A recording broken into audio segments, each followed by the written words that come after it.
Russia's invasion of Ukraine is beginning. Hours after Russia recognized the so-called Donetsk and Luhansk People's Republics as quote-unquote independent, President Putin authorized Russian troops to enter those regions. He has taken other steps that amount to a direct assault on Ukraine's sovereignty. We responded in turn quickly and decisively.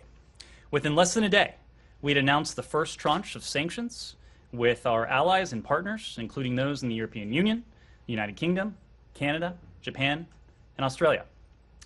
Our German allies, yesterday, took resolute action to ensure that the Nord Stream 2 pipeline, what had been a prized $11 billion investment on the part of the Russian Federation, is suspended indefinitely.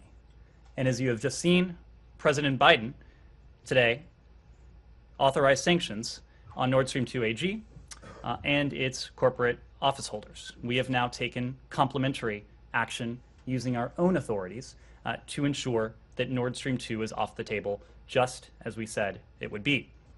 In lockstep with our allies, we are blocking from the global financial system two large banks that are connected to the Kremlin and Russian military, and Russian sovereign wealth can no longer trade on US or European financial markets.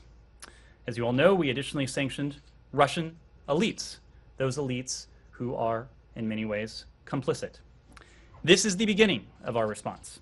If Putin escalates further, we will escalate further using additional sanctions and export controls, which we've yet to unveil, but are fully prepared to implement with allies and partners across the globe.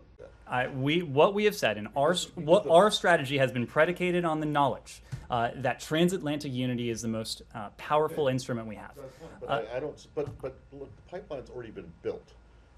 Okay. Now, whether it gets turned on or not, is another question. Right. So presumably you had more leverage, and I don't understand why you don't think that you would have had more leverage if these sanctions had been imposed before the pipeline was finished. So, Matt, you also raise a good point. The pipeline, when this administration came into office, was more than 90% complete. We have imposed sanctions under PISA on a number of targets associated with this pipeline, persons and entities. But the fact is that had we sanctioned Nord Stream 2 AG, had we sanctioned its corporate office holders, it is far from clear that that would have kept the pipeline from going into operation. What the Germans did yesterday was to ensure that the pipeline is no longer part of the equation. Right. So by acting together with the Germans, how we did, when we did, and the way in which we did, we have ensured that this is an $11 billion prize investment that is now a hunk of steel sitting at the bottom of the sea.